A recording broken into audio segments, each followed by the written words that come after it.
Good morning, class. I hope you all are fine. And as we have completed the first chapter of civics that talks about equality. So, in this video, I'll just recapitulate the whole chapter, the different topics which we have studied. So, first of all, we came to know about the term equality. We understood the three key points, three pillars of the democratic government. And the three pillars are people's participation, second you have conflict resolution, and third you have equality. So we focus mainly on the topic equality.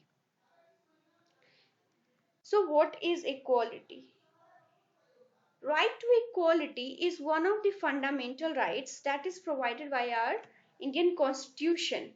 All right, which says that every person has the right to access all the public facilities provided by the government, and no person shall be discriminated on the basis of their race, color, caste, gender, place of birth, and etc.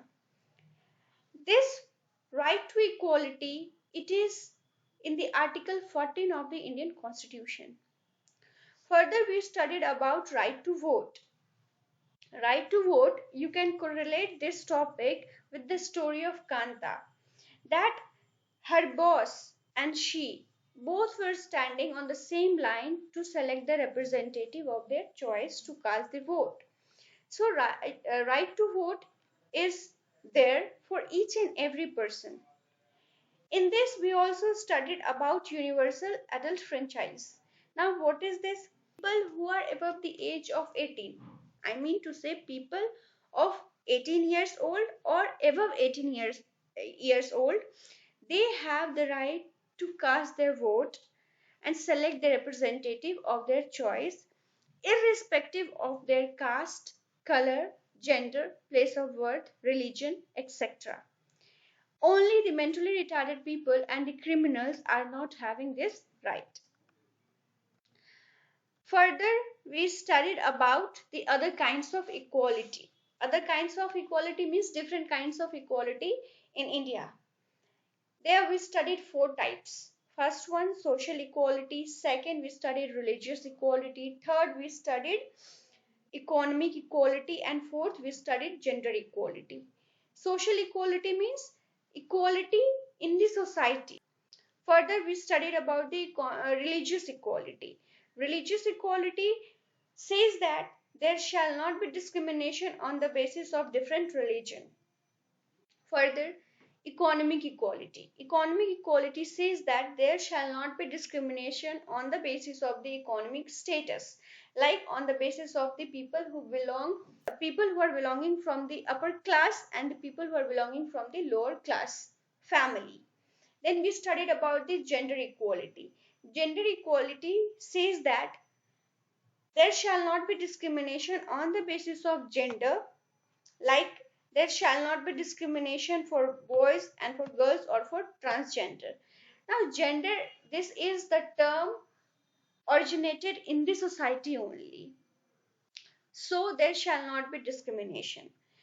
In this, we also studied about the two stories, the story of Om Prakash Valmiki and the story of Muhammad Hamid Ansari, Mr. and Mrs. Ansari.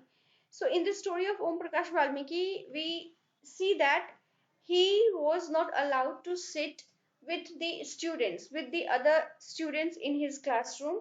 Also, he was told to sit on the floor, sometimes near the gates also. And he was told to clean the uh, ground of the school. In the story of Mr. and Mrs. Ansari, we came to know that their dignity was violated. The Mr. and Mrs. Ansari were searching for an apartment, for a house in a city, and the owner denied to give them the house just because they were Muslim. What was the excuse given by the owner? It was like, you people consume meat, so I cannot give you my house on rent. But this was just an excuse. The main reason was that he was from the Muslim background. Then further, we studied about recognizing dignity, in which we studied that when the right of the person is violated and when the person is treated unequally, the dignity is violated. So with the help of these stories, the two stories, Om Prakash Valmiki and Ansari's, their dignity was violated because of different ways, because of the way they were treated. The dignity of Om Prakash Valmiki was violated because he was from the lower caste, and the dignity of Om Prakash Valmiki was violated because he was from the lower caste, and the dignity of Mr. and Mrs. Ansari was violated because he was from the different religion. All right. So there shall not be discrimination on that basis. Further, we studied about the equality in Indian democracy, in which we studied the four key points. Four key points: that every person is equal before the law. Second, you can see here, no person can be discriminated on the basis of their religion, race, caste, place of birth, or whether they are male or female. Third, every person has access to all the public places, including playgrounds, hotels, shops, and markets. Next, you have untouchability has been abolished. So, these we have studied. Further, we studied about the implementation, the ways in which the government tried to implement equality. First, by law, and second, by government programs. In government programs, we mainly studied about midday meal program, which was started in Tamil Nadu. After observing that a good change in the scenario, the Supreme Court instructed to implement this scheme in different state government schools in 2001. So mainly this program many has had many positive effects. As you can see, more poor children have begun enrolling and regularly attending school. The teachers reported that earlier children would often go home for lunch and they then not return to the school. But now, with the midday meal being provided in school, their attendance has improved. Then further, we studied that many of the poor women, the women from the Dalit family, they got employed. This program also reduced the prejudices because both lower and upper caste children in the school, they sit and eat the meal together. So the midday meal program also helps reduce the hunger of the poor students. So it had many positive effects. Further, we studied about the changing attitudes. The changing attitudes we studied, it is very slow. Then we studied it is also the continuous struggle, and this scenario needs to be worked on a vast scale. Then further we studied about the issues of equality in other democracies, in which we studied the story of Rosa Parks. She was the African American lady. African American are the group of people who were brought to America from Africa as a slave, or as the slave to the American people.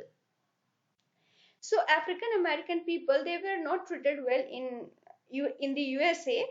So the story says that one day Rosa Parks, she was going back to her home from work, and she was sitting in the bus. The white person came and told her to give her seat, but she denied to give her seat to that person. And from there, this Civil Right Movement Act was started. This Civil Right Movement Act prohibited discrimination on the basis of race, religion, or national origin. It also stated that all schools would be open to African American children, and that they would no longer have to attend separate schools specially set up for them. So this rights, as I told you, that we have discussed that American people, they are of white color, and African people, they are of black color, black skin color. So many discrimination was done on this basis. When Civil Rights Movement Act was started by Rosa Parks, she took the initiative and she started.